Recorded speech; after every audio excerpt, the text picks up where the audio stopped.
Boa noite, pessoal. Estamos aqui para mais um dia de curso, segunda parte do curso, novamente com o professor Rafael aí, que vai nos instruir para a próxima etapa. Então, é aquela história, né? Se a primeira parte, que era mais introdutória ali, já estava legal para caramba, a gente espera agora essa continuação, né, de conteúdo, de tema, tá? É importante, pessoal, ressaltar para que vocês compartilhem os cursos, são módulos separados, certificados separados, então, mesmo que aquele seu colega tenha perdido ontem, você ainda tem a chance, né, de trazer ele aqui para assistir hoje, certo? Vocês vão ver que às vezes demora um tempinho, há um delay aqui de resposta, né? Então, às vezes vocês vão perguntar alguma coisa e vai levar um tempinho extra aí para que apareça para vocês a informação, tá? Isso é natural. Então, quando vocês fizerem a pergunta, aguardem um pouquinho que vai aparecer para vocês em breve, ok? Acho que agora já estamos valendo aqui. Deixa eu só aguardar um minutinho para ver se ele começa a contabilizar aqui para nós. Bem, então vamos lá.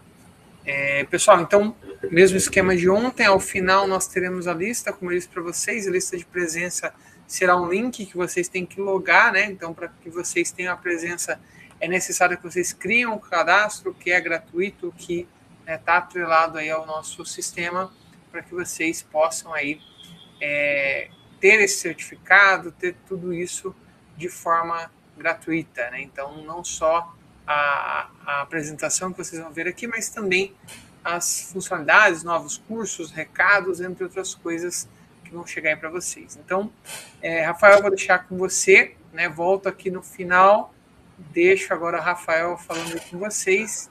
E, Rafa, é tudo seu. Boa sorte, obrigado por estar aqui novamente. Obrigado, professor Codinhoto. Obrigado a todos que estão nos assistindo.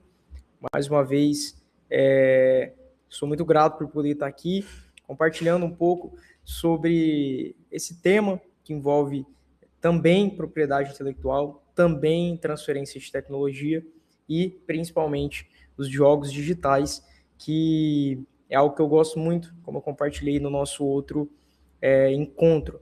Então, mais uma vez, me apresentando, eu sou Rafael, sou advogado, sou mestre em propriedade intelectual e transferência de tecnologia e pós-graduando, né, melhor dizendo, em direito digital, proteção de dados e direito do consumidor.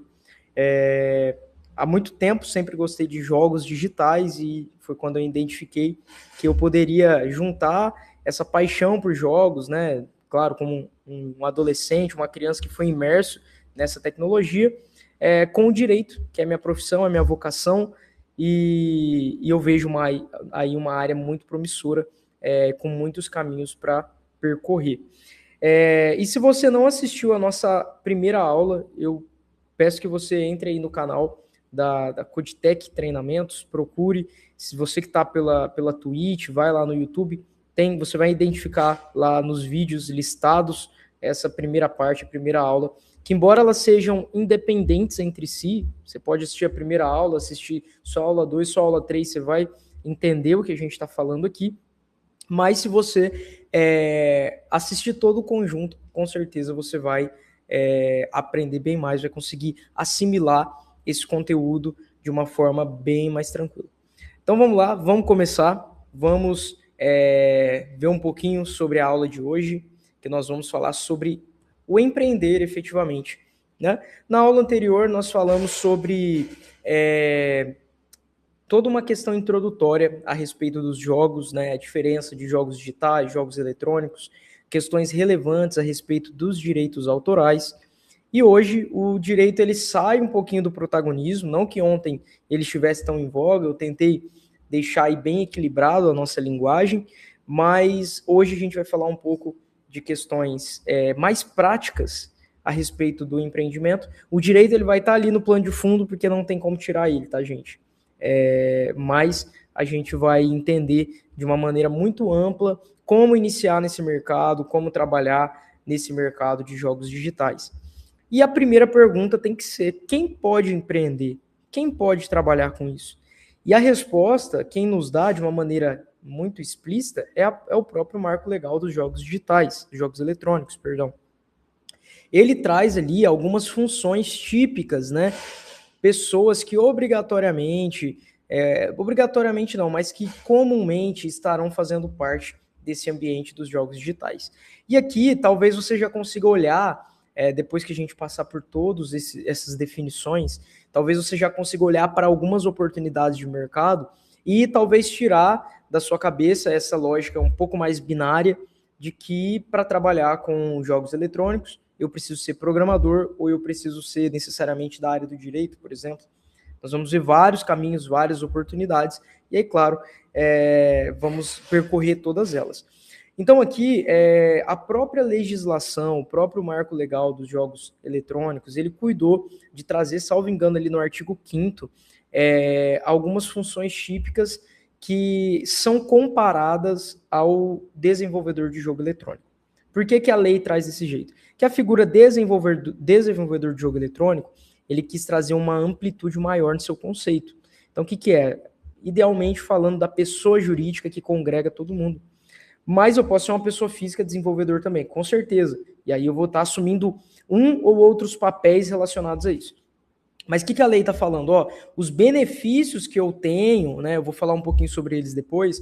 Os benefícios que se tem nessa lei para os desenvolvedores, eu não preciso necessariamente que conste documentalmente desenvolvedor de jogo digital.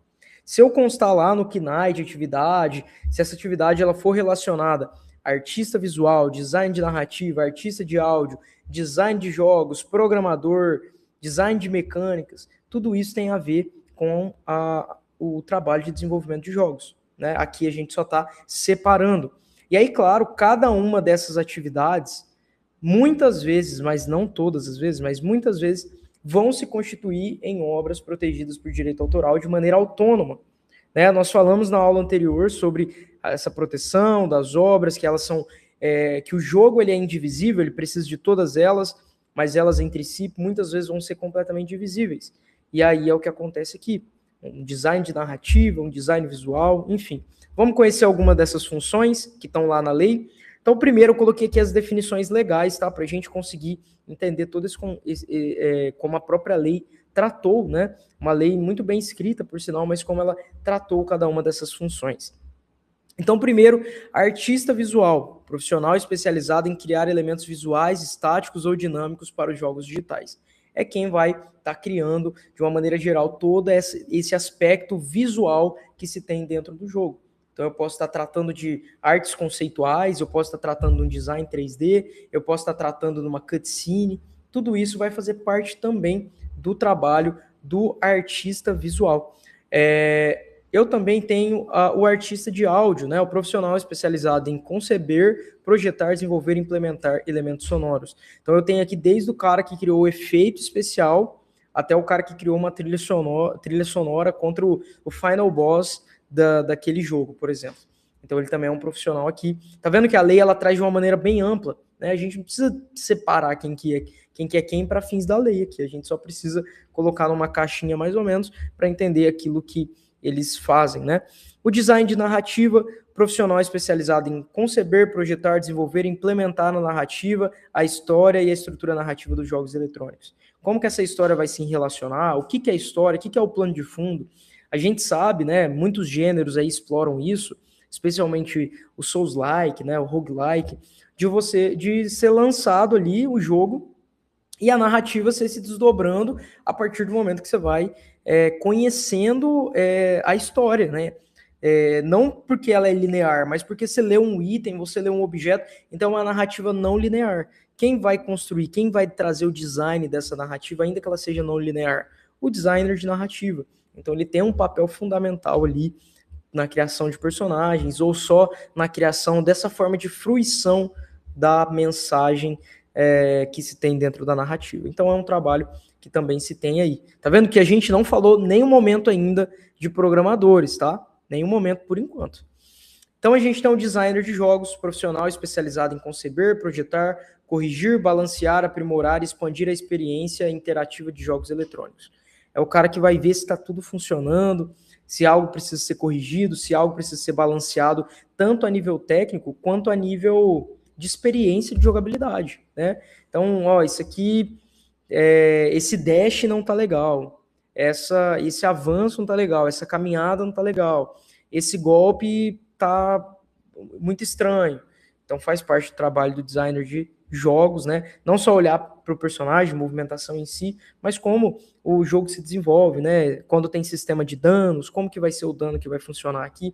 Você tem que ter uma experiência positiva jogando, né? Não dá pra gente, muitas vezes, eu queria que esse jogo fosse bem real, né? Aí você vai jogar um jogo real, ninguém quer jogar um jogo 100% real, né? Que demora 24 horas para passar um dia, e se você cair, você se machuca e fica meses aí no hospital. Ninguém joga para ter uma experiência 100% real.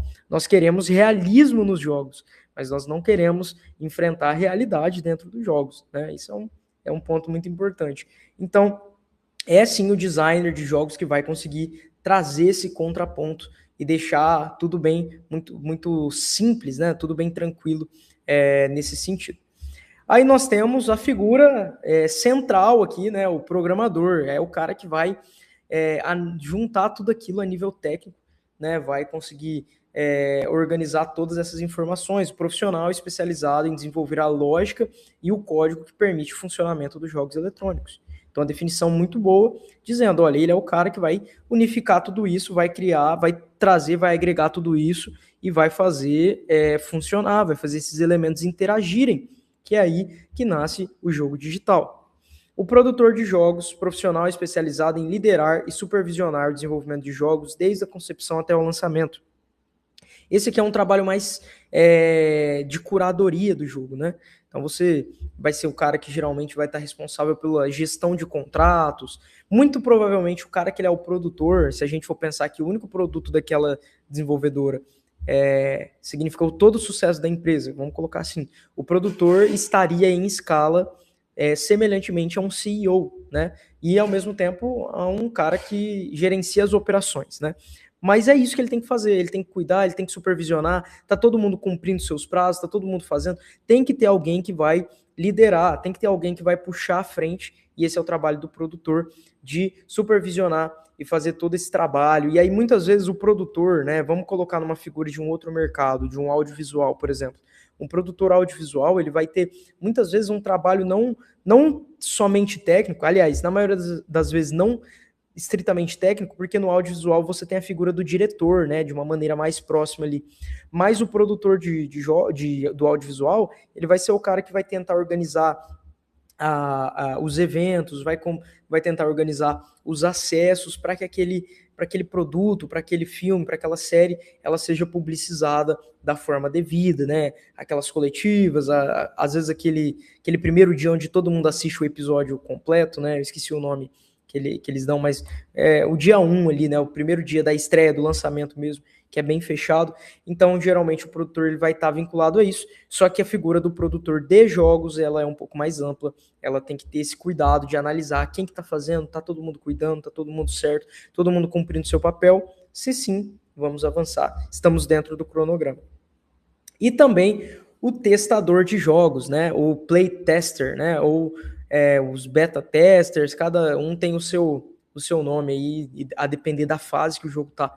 Mas é um profissional, isso dentro do âmbito de quem está trabalhando mesmo, e recebendo, sendo remunerado para isso, porque muitas vezes as empresas acabam utilizando a figura dos próprios consumidores. Então, você disponibiliza um jogo que não está 100% pronto, mas claro, já passou por um teste interno, e os próprios usuários vão poder opinar a respeito disso.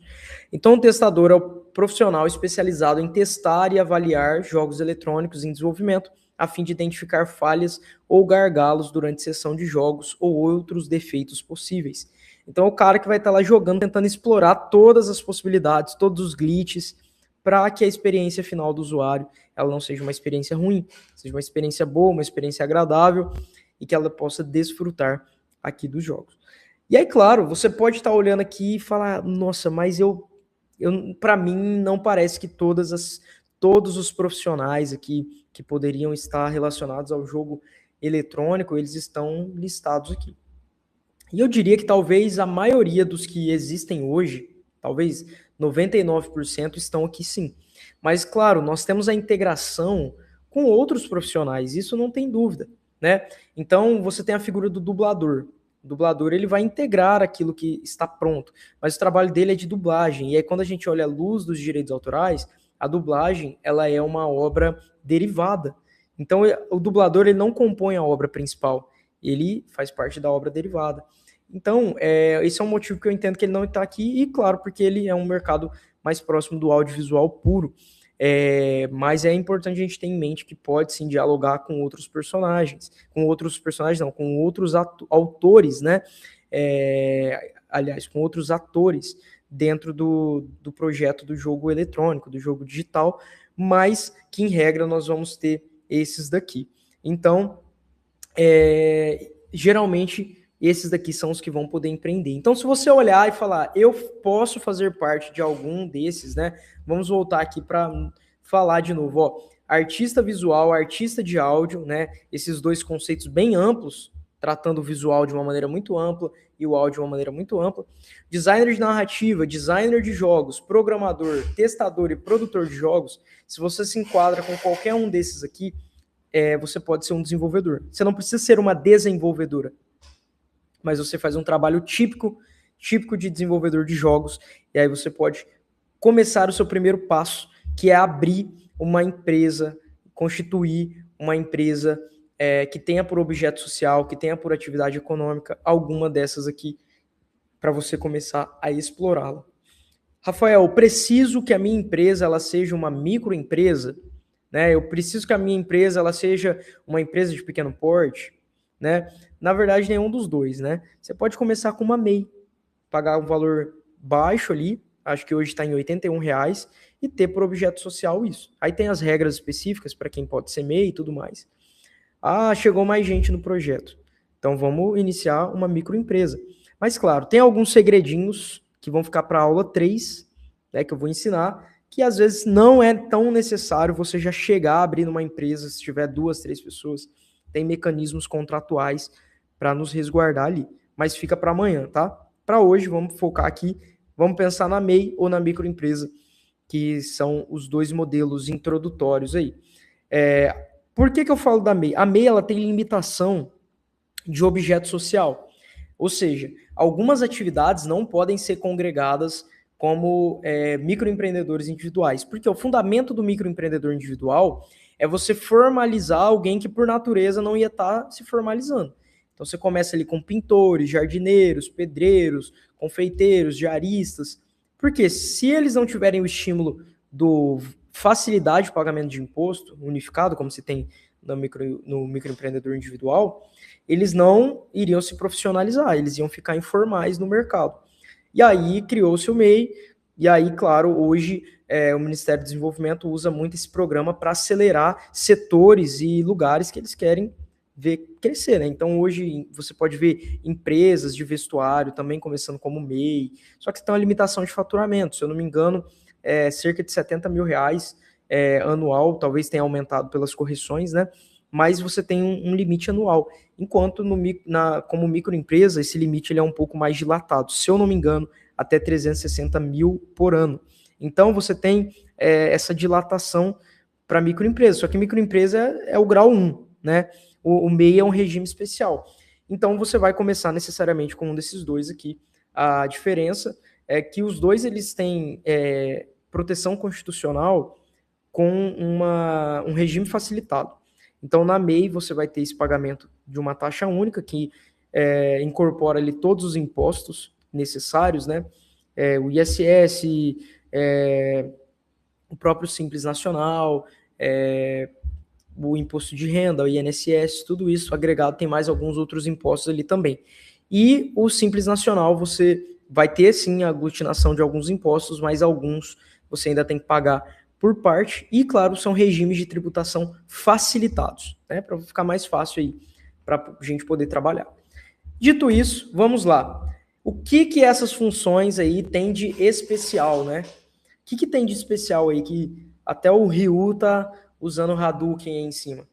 O primeiro já deu um spoiler sobre isso, são os KNAIs próprios, né? Então, essas atividades aí, elas não precisa eu sou um desenvolvedor, tem que usar um KNAI amplo. A gente vai usar um KNAI próprio para cada uma delas. Cada uma delas tem um código de classificação econômica que você vai poder utilizar. Então, isso significa que você pode ser só uma produtora de áudio, você pode ser só um estúdio de design narrativo, um design visual, você pode ser só um estúdio de design narrativo, de criação de narrativa, entendeu?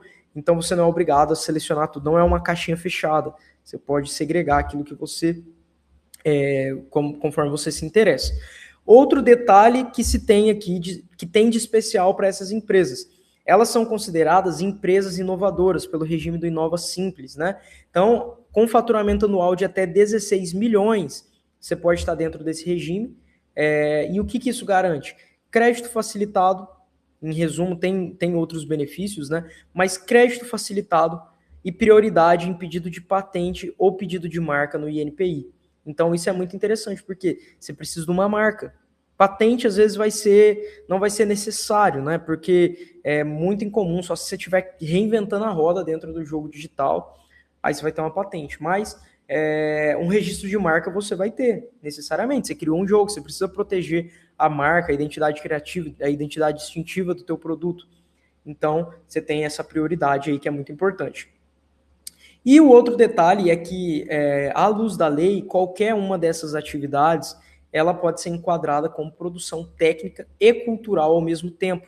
Isso significa que eu posso entrar em editais de inovação, mas eu também posso entrar em editais audiovisuais, né? Então, eu posso usar as vantagens da lei do bem, que eu vou comentar um pouco sobre ela também, né? Se eu estiver criando algo completamente inovador, mas eu também posso entrar no audiovisual. E aqui talvez seja o espaço mais importante da gente definir os caminhos daquilo que você está criando. Lembra que ontem, né, na aula passada, nós falamos sobre os serious games, né, os jogos sérios. Então, se eu estiver criando um jogo sério, talvez o meu caminho vai ser uma criação, uma produção mais técnica, porque o meu jogo ele pode estar solucionando uma dor do mercado, em que eu estou utilizando o jogo como forma de solucionar isso, né? E se eu estiver criando algo mais para fins de entretenimento ou contemplação artística, minha produção provavelmente ela vai mais para o audiovisual. Então isso é uma forma até de atingir aquilo que o edital está esperando, né? Você não pode ir para um edital criar um jogo de entretenimento e eles estão esperando lá um produto técnico absurdo. Mas se for o contrário, dá certo. Então, aí você vai usar, lembra que a gente teve uma definição bem ampla, ambiente digital, ambiente realidade virtual, realidade aumentada. Então, você pode utilizar tudo isso e talvez trazer uma produção técnica que faça muito sentido, né? Ainda que você use a estrutura dos jogos eletrônicos. Por exemplo, eu não sei se tem algo parecido, mas eu sempre achei muito curioso. Falava, imagina um aluno de medicina, né, no estágio, aí você precisa fazer estágio e aquela cirurgia específica ninguém fez, né? E aí imagina se, deve existir com certeza, mas um simulador de cirurgia real, um simulador de cirurgia muito bem criado, muito bem técnico, avaliado por médicos, profissionais da medicina e outras áreas correlatas aí, dizendo, olha, é exatamente assim que essa cirurgia funciona. E você criar ali algo que seja no audiovisual, mas que também tem esse nível técnico. E aí você vai lá e começa a licenciar esse teu software, esse teu jogo eletrônico para uma faculdade. Pronto. Você resolveu um problema que muitas faculdades têm, porque a maioria deve saber, existe uma restrição ética de pesquisa com seres humanos, né? Eu sei que medicina tem um regime especial, a questão das residências e tudo mais, mas talvez seja também por uma questão de disponibilidade tecnológica, né? Então, quanto mais tecnologia nós temos nos anos incipientes, ali nos iniciais, menos a gente tem que submeter a essa outra situação, ou quando chegar essa situação, por exemplo, de residência, ser algo muito mais sólido, né? Não que lá não seja, com certeza, uma experiência muito importante do interno de medicina. Então, esse é só um exemplo do quanto nós podemos tratar aqui. Imagina um estudante de direito jogando Ace Attorney ou algo muito parecido com isso, numa realidade aumentada. O Ace Attorney é aquele jogo que você vira um advogado, né? Aí você tem as provas, você tem que inquirir as testemunhas e tudo mais. Agora, você imagina, você criou uma inteligência artificial que responde dentro daquilo que você colocou em áudio, você está usando a tecnologia, tem voz e tal, e você está vivendo a experiência de uma audiência ali, mas em realidade aumentada. Ó, já digo mais que se alguém tiver essa ideia foi minha, tá? Surgiu agora. Mas se você assistiu minha aula de ontem, se assistiu a aula de ontem, você vai poder me questionar e dizer, ideias não são protegidas, tá? Cria esse jogo aí que você vai ser dono. E aí eu vou ter que, de fato, simplesmente lidar só com isso. Mas é uma realidade, existem muitos caminhos, existem muitas oportunidades e eu tenho que olhar para a produção técnica, para a produção cultural e ver que eu posso estar vendendo para um consumidor final, mas eu também posso estar vendendo para uma empresa que vai lidar com aquela tecnologia para treinamento, por exemplo, como são nos jogos educacionais. Então, é olhar para tudo isso e como uma grande oportunidade. E aí, claro, você deve estar se questionando. Beleza, Rafael, parece tudo fácil você, do jeito que você está falando, mas eu preciso de dinheiro, né? E aí eu coloquei essa imagem aqui do código de dinheiro infinito no GTA, que talvez seja a primeira coisa que você precisa fazer para ver se dá certo. Se você fizer esse código e não ficou milionário, não caiu esses milhões aí na sua conta, então aí você vai ter que seguir com as outras dicas que eu tenho aqui, né, outras questões relacionadas a investimento para que a gente consiga entender melhor tudo isso. Né? Então, eu sei que a imagem talvez vai estar um pouquinho ruim aqui, mas a primeira coisa que nós precisamos entender é uma estrutura semelhante de uma startup. Nem toda empresa de jogo digital, de jogo eletrônico, ela vai ser juridicamente, ela vai ser uma startup no seu sentido técnico da coisa. Né? Porque talvez você está criando um jogo de entretenimento que não é inovador no sentido jurídico da coisa aqui. Mas esse caminho da estrutura da startup é muito importante e geralmente nós trabalhamos com fases da startup, né? Então nós temos primeiro a ideação, que é quando você está criando ali a sua ideia, os primeiros rascunhos, está pensando, já está colocando algumas coisas no papel, fazendo conta, e aí você vai transicionar da ideação para a operação, que esse é o caminho mais difícil, é onde a maioria das startups quebram, porque até que você consiga rodar, operar de fato, você precisa ter dinheiro. E aí você vai precisar de investimento, vai precisar de tal. Aqui, sem dúvida, é a parte mais difícil. E a fase de operação, ela termina quando você cria o seu MVP, né, que é o produto mínimo viável. Então é aquilo, pelo menos para uma startup, é o mínimo que eu preciso oferecer para que eu consiga vender algo. Ainda que eu esteja no prejuízo, eu preciso estar rodando algo para que esse prejuízo diminua. Né? Então, nesse período, muitas startups trabalham com fluxo de caixa negativo, você vai gastar dinheiro, não vai ter retorno. E se a gente for olhar para grandes empresas de jogos, também é assim.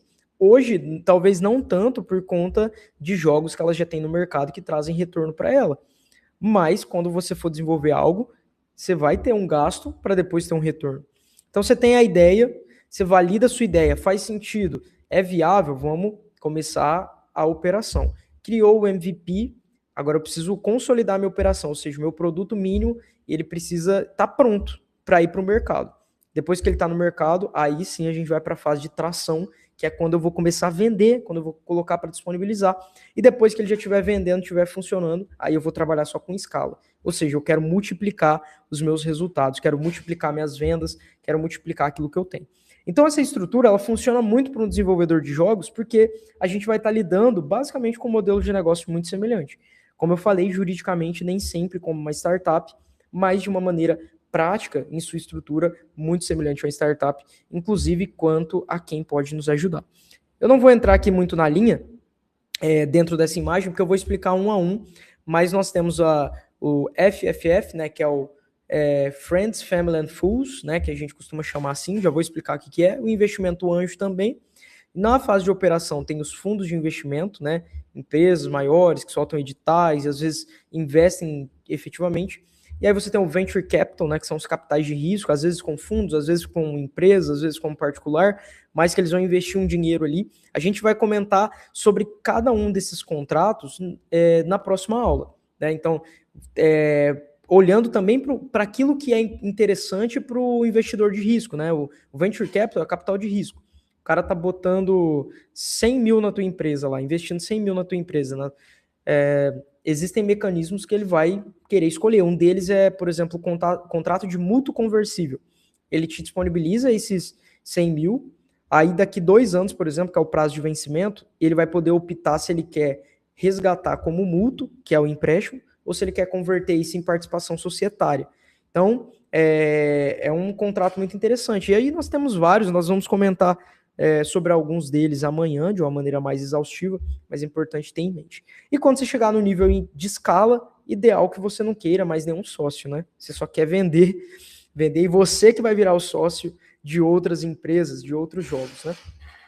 E aqui é importante ter em mente não desprezar também essa capacidade, né? Muitas empresas que hoje são grandes desenvolvedoras começaram lá atrás com esse modelo de startup, né? Um modelo que lá nos Estados Unidos é muito forte, né? Aqui no Brasil está se criando essa cultura agora, mas lá nos Estados Unidos é muito forte. Eu lembro que, inclusive, quando veio o boom, né? Que o pessoal chamou de boom da internet e tal, o pessoal... Eu tenho um episódio de The Office que o Ryan, ele fala, agora eu vou investir em uma empresa de internet, né? Em uma outra série parecida eles falam isso também.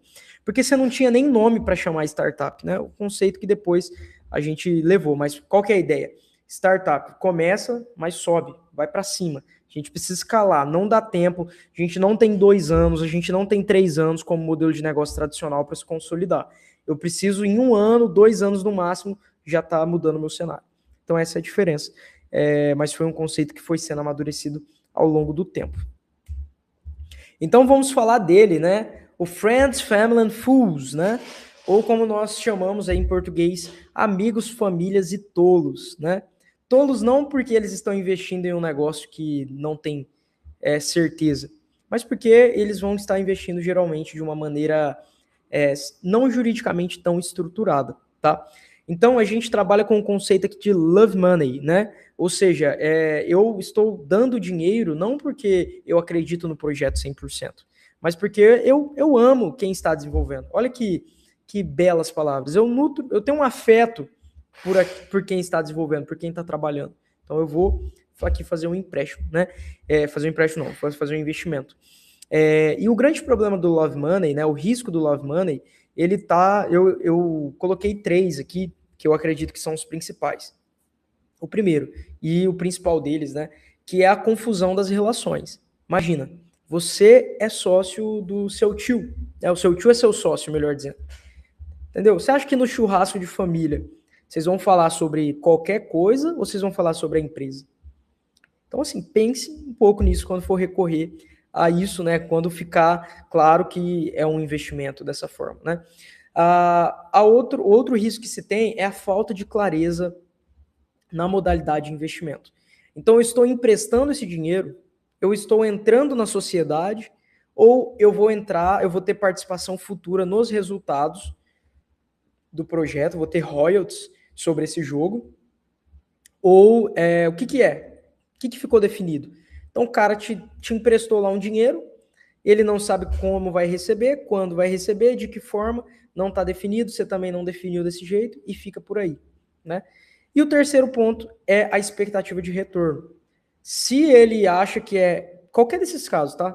Se for empréstimo, se for participação futura, se for participação societária, você acha mesmo que quem investiu, seja o teu amigo, seja os seus familiares, ou seja um terceiro que não tem conhecimento técnico sobre isso, que ele não vai ficar cobrando, quanto você vai arrumar aí? O cara emprestou 5 mil, 10 mil reais, né? Para uma pessoa física é bastante dinheiro, sem dúvida, né? Como que fica nesse sentido aí? Então, de fato, nós precisamos pensar em contratos. Então, significa que eu não posso pegar dinheiro dos meus amigos, meus familiares ou de terceiros? Você até pode, mas nós precisamos estruturar isso juridicamente, porque senão esses riscos eles vão ser bem potencializados e aí você pode ter problema com isso até ação judicial. E só para deixar bem claro para você, sabe o que significa uma ação judicial para você que está desenvolvendo o teu jogo? Você criou uma desenvolvedora de jogos, está lá no teu projeto, sabe o que significa uma ação judicial para você? O fim do teu projeto. Entendeu? Porque você já está em caixa negativo. Aí você vai ser condenado a devolver um dinheiro, às vezes pagar uma indenização por conta de uma questão contratual, é o fim, acabou. Esquece o projeto. Esquece tudo que você está criando. Porque você vai ter um problema com a justiça ali, e aí, não vou entrar em mérito em ações de execução, mas você pode ter grandes embaraços aí no teu patrimônio e nos teus rendimentos mensais, né? Depois nós vamos ter as aceleradoras. Quem são as aceleradoras? As aceleradoras, elas são empresas que elas vão dar um apoio para estúdios que estão começando. Elas vão acelerar o teu projeto. Lembra que eu falei? Startup é começar e crescer. A startup ela vai fazer o quê? Comece rápido, o mais rápido possível, né?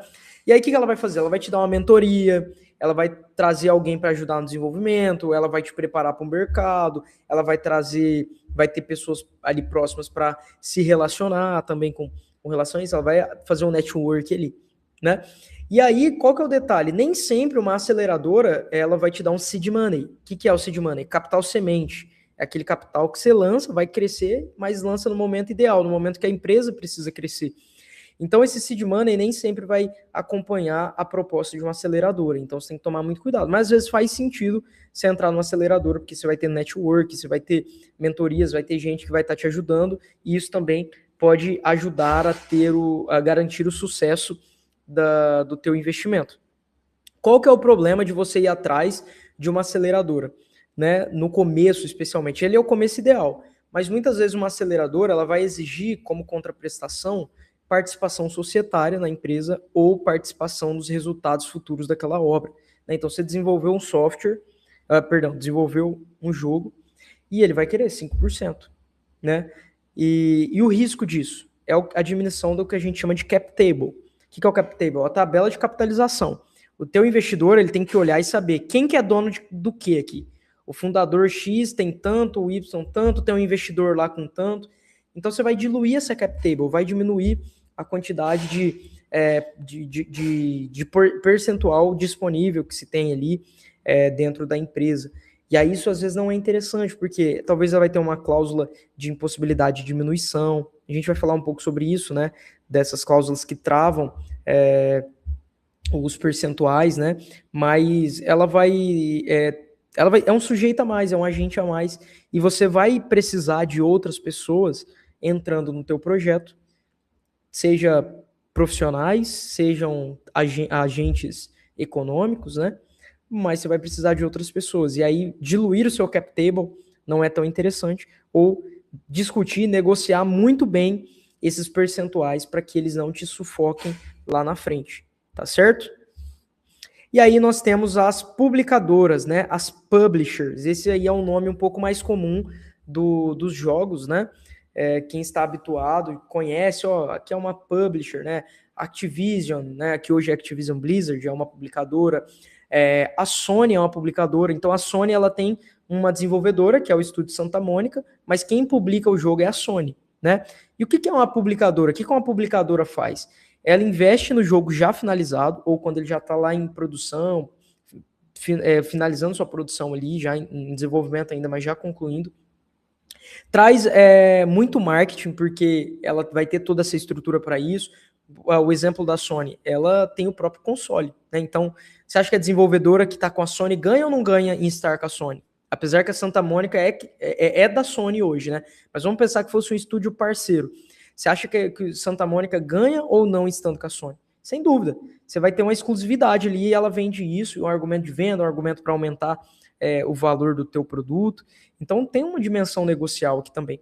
Então a publicadora ela vai trazer isso, vai trabalhar com a distribuição. Então muitas vezes é a publicadora que vai negociar com onde vai ser distribuído os jogos, né? Que é a distribuidora. Eu nem coloquei aqui porque a distribuidora não vai investir diretamente em você, mas a distribuidora é a loja onde o teu jogo está sendo disponibilizado.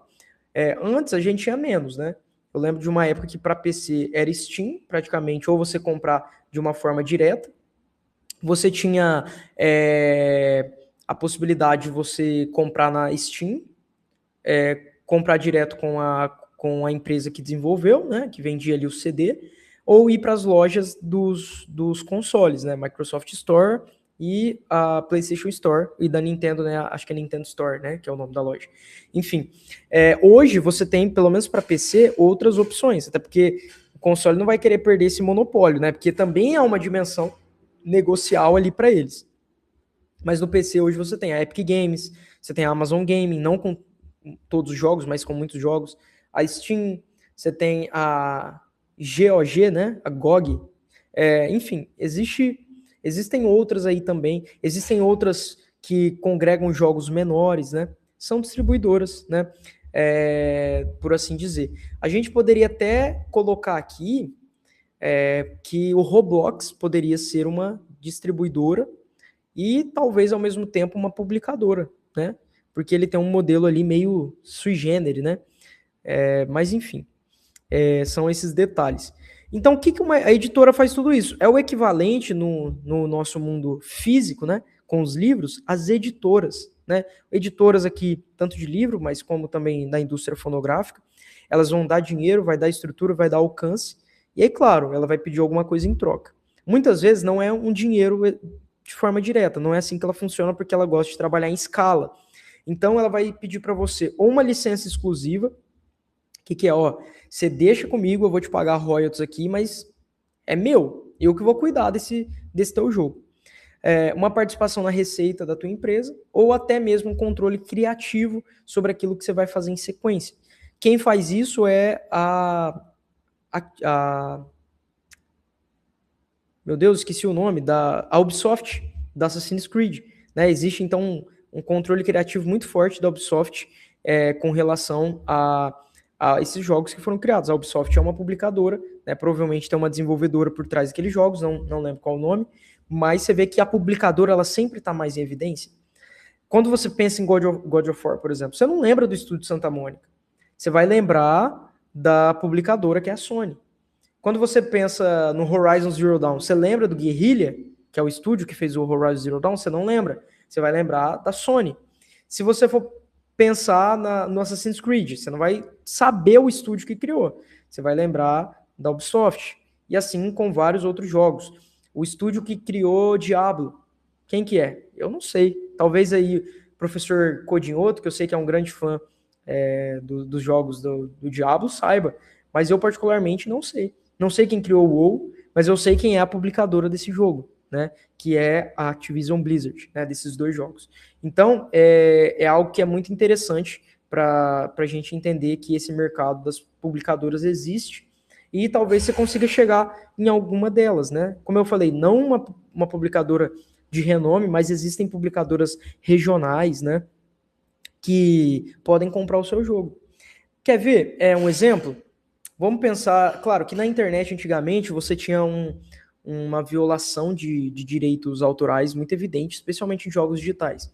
Mas vamos pensar no cenário. Você criou um jogo um jogo web, que tem suporte web, você você licenciou para uma empresa, e essa empresa, ela tem um site lá, né? Eu lembro, vou colocar aqui, Clique Jogos, né? Que eu não tenho certeza se o Clique Jogos licenciava na época, tá? E não sei como que faz hoje. Mas imagina, o Clique Jogos foi lá, licenciou um jogo, e aí ele está publicando aquele jogo. Ele está disponibilizando. Faz sentido quando eu coloco nessa dimensão? Imagino que sim. Então, porque eu consigo olhar, aquele jogo está publicado, gera uma receita, provavelmente com anúncios, mas existe aí essa possibilidade. Então, não é só grandes jogos, grandes produções, mas menores também. E aí nós temos o capital privado, né? O private equity, né? A participação privada aí. Ela é multiforme. Você pode encontrar a Blizzard hoje é estúdio, se não me engano, e a Microsoft que comprou agora é a distribuidora. Perfeito. Então, é muito interessante esse ponto. Que, apesar, como distribuidora, a Microsoft é quem vende, né? A não ser que a Microsoft esteja publicando também. Mas não é incomum nós encontrarmos publicadoras que também tenham um estúdio ali, né? Então, ela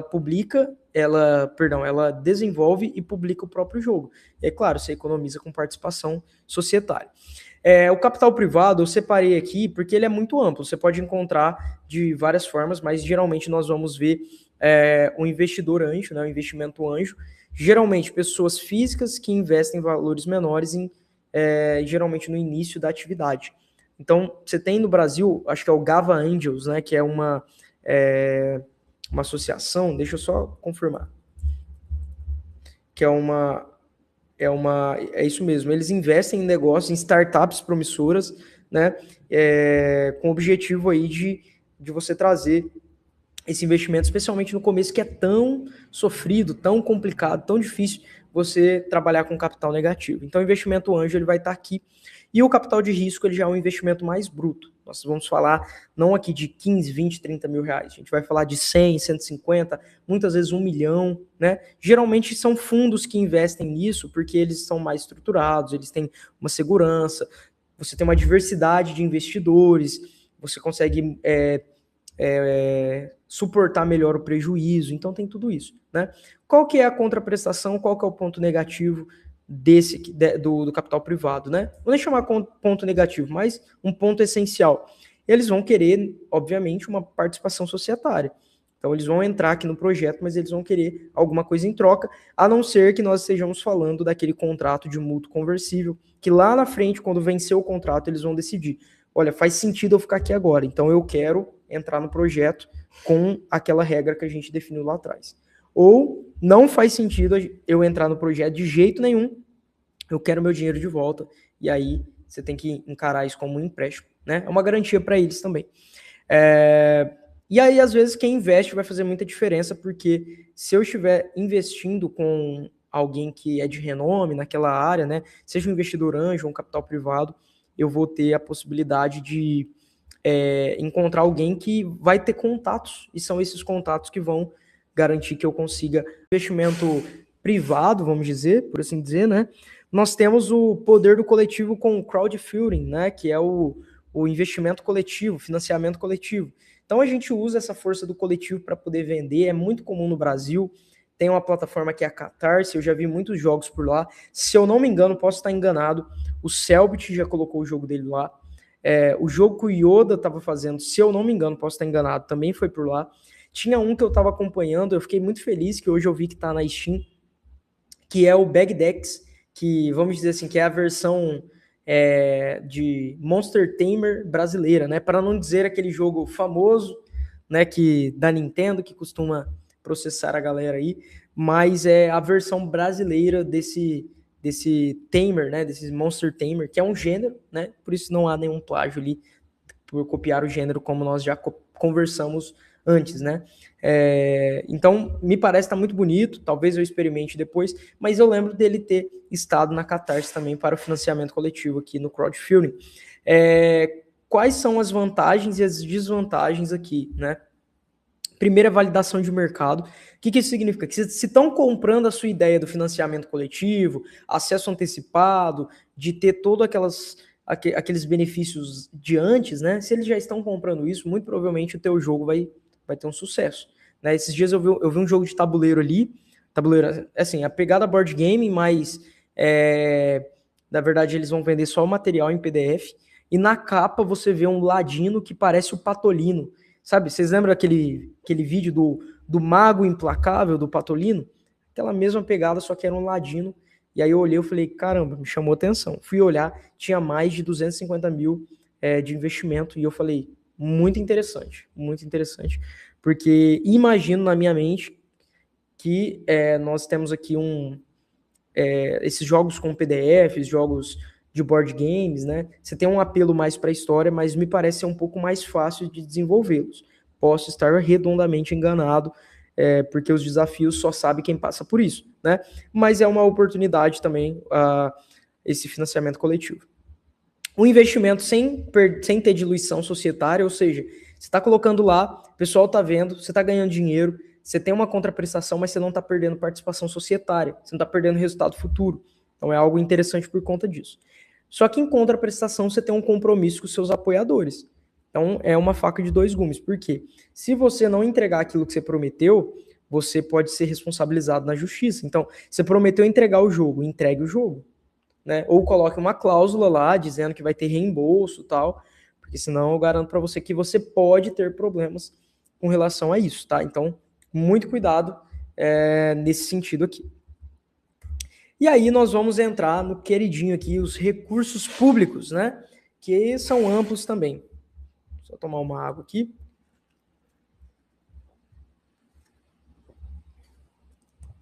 Então, os recursos públicos, nós temos aqui os editais, em sua maioria, né? Que eles vão ter algumas regras, mas no geral, teu projeto vai ter que estar estruturado, então você sabe o que você vai fazer, você não vai entrar no escuro, você tem que ter um planejamento, tem que ter prestação de conta, e o recurso que você ganhou não é reembolsável, então você ganha, não precisa devolver com juros, nem nada do tipo, em regra, tá? Pode ser diferente. Nós comentamos sobre editais culturais e editais de inovação.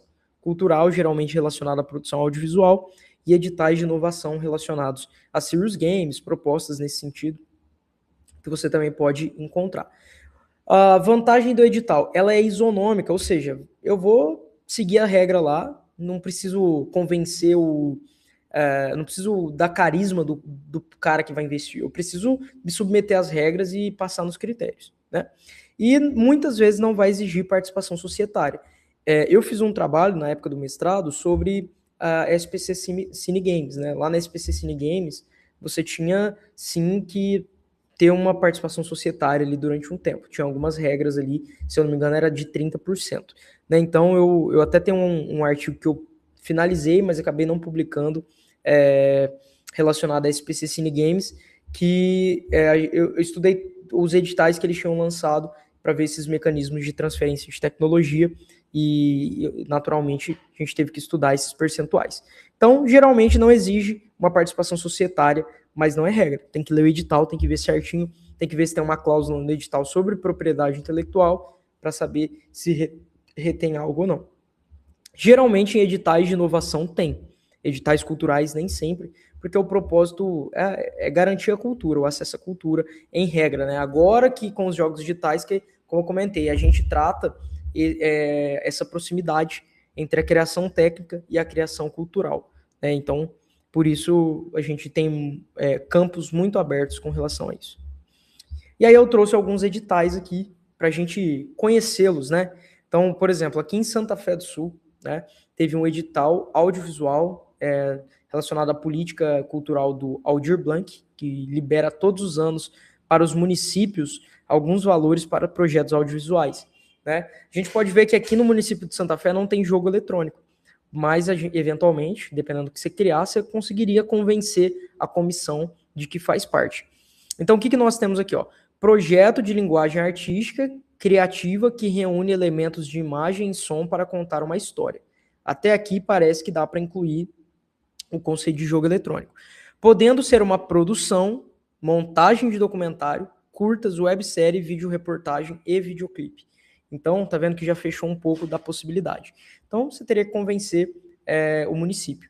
E aí você olha, tem para o audiovisual 4 projetos no valor de R$ 8.762,50. Isso te ajudaria para desenvolver? É uma pergunta que você tem que responder. Aqui você tem que entregar algo, você tem um compromisso. É bom você ler o edital para saber até onde está firmado esse compromisso. Então, o que eu tenho que fazer para dar vazão a esse edital? Início, meio e fim? Se for, você tem que entregar algo que seja funcional e que atinja essa funcionalidade. Então, o que muitas vezes pode acontecer? O professor Codinho tá aqui, talvez ele entenda um pouco isso, que no mestrado, no doutorado, na pós-graduação, às vezes a gente faz isso. Você tem uma matéria da faculdade, e aquela matéria do mestrado, do doutorado, e ela vai exigir que você entregue um artigo científico para você passar. E aí, aquele artigo, você olha e fala, ó, eu posso relacionar isso com a minha dissertação. Então, eu vou aproveitar o que eu estou estudando aqui para dar vazão a essa disciplina, para que eu também consiga aqui na minha dissertação utilizar e reaproveitar isso.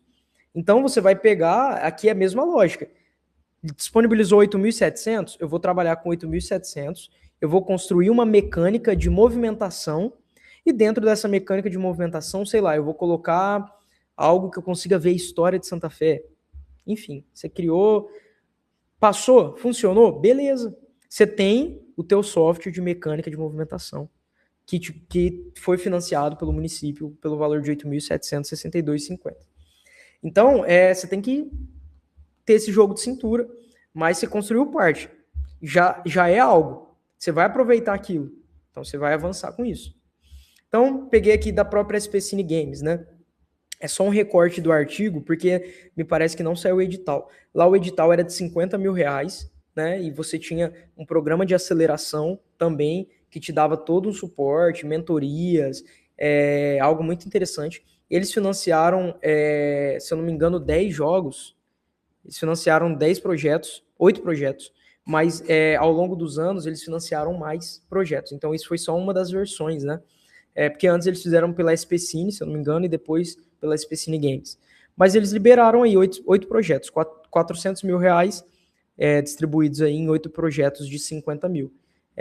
Então é algo muito interessante. Eu lembro que teve um edital que eu vi também, que eles investiram além do desenvolvimento, eles incluíram um trabalho de publicação do jogo.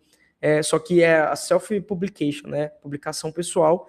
Então, só que te dá um recurso a mais para você ir buscar isso, né? Então, acho que esse de publicação você ganhava um adicional de 15 mil, algo em torno disso. Mas é uma forma de você construir o teu projeto, né? E às vezes até ser remunerado. Porque que custo talvez você teria? O custo que eu tenho é de me manter. Eu preciso eu preciso estar 100% no projeto, né? Então, o que eu vou fazer? Consegui o edital, vou sair do meu trabalho, vou ficar um ano aqui trabalhando com esse valor e vou prestar conta depois, né? Desde que as regras do edital assim permitam, tá? Achei um outro edital aqui, ó, Fundação Cassiano Ricardo. O nome do edital é Aplicativos para a Cultura. E aí eu achei esse muito interessante porque a gente olha aplicativo e pensa, aqui a gente está falando de aplicações de celular muito amplo e tal. E aí a gente vê que no contexto do próprio edital, aqui bem no final, ó, onde se lê aplicativos, leia-se aplicativos ou jogos, né? Então, o presente edital considerará a definição ampla de aplicativo, abrangendo também jogos eletrônicos de utilidade pública, com apelo artístico-cultural. Então, eu atingi a funcionalidade do edital, beleza, eu vou entrar, vou participar dele, né? Esse daqui, ó, já é um valor melhor. Ó, o valor total desse edital é de 150 mil reais, com valor máximo de projeto de 50 mil. Ou seja, eles podem premiar vários, mas você vai ter 50 mil por projeto. Se 3 projetos 50 mil foram aprovados, já gasta todo o valor aí do edital. Nesse daqui, você tinha que definir, fazer um cronograma, uma expectativa financeira de quanto que você ia gastar e tudo mais, já incluir fornecedor, quem que você ia ter na equipe, enfim. Talvez o professor Codinoto possa me esclarecer melhor, mas você acha que com esse valor de 50 mil seria possível de iniciar, do início, meio e fim, um aplicativo? Né?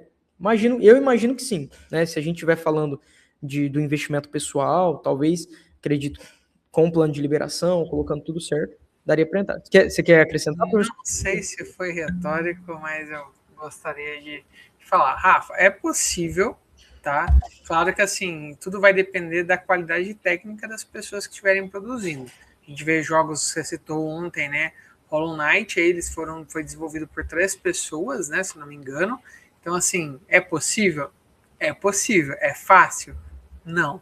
Né? Então, assim, é necessário contabilizar as horas de trabalho, que ferramentas eles vão usar e a expertise daqueles que estão dentro do projeto mesmo, né? Se for, por exemplo, iniciantes ou alunos, estudantes, depende até onde o edital, né, exige que isso esteja pronto, utilizável.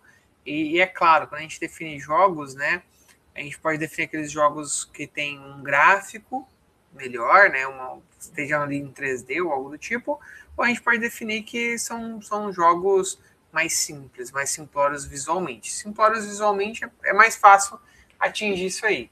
Agora, se for algo mais complexo visualmente, aí já fica difícil. Perfeito. Obrigado, professor. E aí nós vemos que além da consideração muito importante do professor Codinoto nesse sentido, é que aqui há uma expressa cláusula de licenciamento, né? A 2.8, né? O proponente deverá disponibilizar a obra inscrita nesse edital para a fundação que está lançando, com direito de uso pelo período de 2 anos, podendo realizar publicações, coletâneas, festivais, enfim. Então, você vê que você está disponibilizando ali, ele está te desenvolvendo, 2 anos ali é com a gente, depois é o uso, tá? Não é a sessão, não é os demais direitos, só o direito de uso, ó, deixa a gente usar durante 2 anos na faixa, que tá tudo certo aí, inclusive podendo aproveitar de várias formas. Então, é importante ter isso em mente. E outra, lembra que eu falei sobre mecânicas e funcionalidades? Né? Então, imagina você já trabalhou numa mecânica anterior, você já tem um plano de fundo, você sabe que dali tá mais ou menos resolvido, você vai economizando caminhos até chegar onde você quer chegar, desde que você atinja o objetivo do edital. Você criou aquilo que foi proposto, início, meio e fim, beleza. O que dá para aproveitar, você pega e reaproveita. Só toma cuidado quando o edital trouxer a necessidade de você garantir o direito para quem está disponibilizando esses recursos e tudo mais, porque aí você vai diminuir o teu cap table, né? Você vai diminuir a tua tabela a tua possibilidade de investimento. Isso impacta na entrada de novos investidores no mercado, porque aí tem questões de solução parcial, tudo mais. A gente comenta mais sobre isso na próxima aula, mas é algo muito importante de se ter em mente. Eu acho que tem mais aqui, ó, StarTux Games, esse aqui eu também tinha identificado, ele é regional, esse projeto aqui, se eu não me engano, vinculado à Universidade Estadual, aqui a Universidade de Caxias do Sul, né? E eles vão selecionar 15 projetos de jogos eletrônicos para fins educativos ou de entretenimento. Olha aí o conceito de serious games e de jogos de entretenimento aparecendo, né? Nesse programa serão realizados encontros virtuais, síncronos com mentores voluntários para apoiar os empreendedores na melhoria de suas ideias, desenvolvendo as atividades previstas no plano de acompanhamento. Então aqui nós não temos disponibilidade financeira, mas você tem compartilhamento de know-how, você tem compartilhamento de ideias, transferência de conhecimento, né? Então é algo muito importante também, não dá para desprezar isso, mas aqui não se trata apenas da questão financeira. Né? E esse aqui é o da Rio Filmes, que eu achei muito interessante, porque entra naquilo que o professor Codionto falou, de desenvolvimento, até onde está o projeto e tudo mais. Então, você tem aqui produção de jogo eletrônico, o edital vai disponibilizar 2 projetos de 450 mil. Aí eu imagino que já é um pouquinho mais interessante, né, professor? E aí o desenvolvimento de um protótipo jogável, ou seja, meu jogo não está 100%, mas eu tenho uma entrega. Ele está jogável, tem o mínimo ali, 75 mil. Então já é interessante. Aqui tem uma limitação da questão da Rio Filme, que não só com gastos, aqui na cláusula 4.3, para gastar com fornecedores do Rio, ou seja, você já está movimentando o mercado de produto e serviço ali no Rio de Janeiro, mas também é uma limitação de você residir no município do Rio de Janeiro.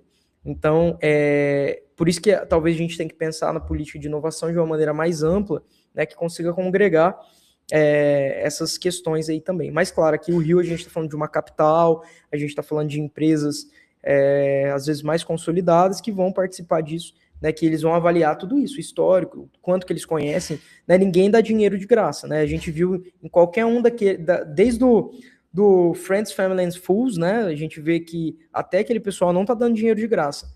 Até aqui o pessoal dos editais, né? Tem uma contrapartida, tem uma contraproposta. E antes da gente finalizar, só nesse sentido aqui, eu quis comentar, porque não necessariamente é uma finalidade de investimento, mas nós temos uma possibilidade de reinvestir, que é pela lei do bem. Né? A lei do bem, ela traz isenção tributária para quem investe em produto em desenvolvimento dentro da própria empresa. Você consegue ter até 60% de desconto em cima do que você gastaria com o imposto de renda de pessoa jurídica, né? Deixando claro aqui. Então, a empresa ela vai pegar e vai desenvolver, vai ter um gasto com P&D, né? Com pesquisa e desenvolvimento, e aí ele vai ter um projeto que consiga diminuir os valores. Então, assim, deixando claro, nem todo jogo a gente vai conseguir incluir dentro do P&D.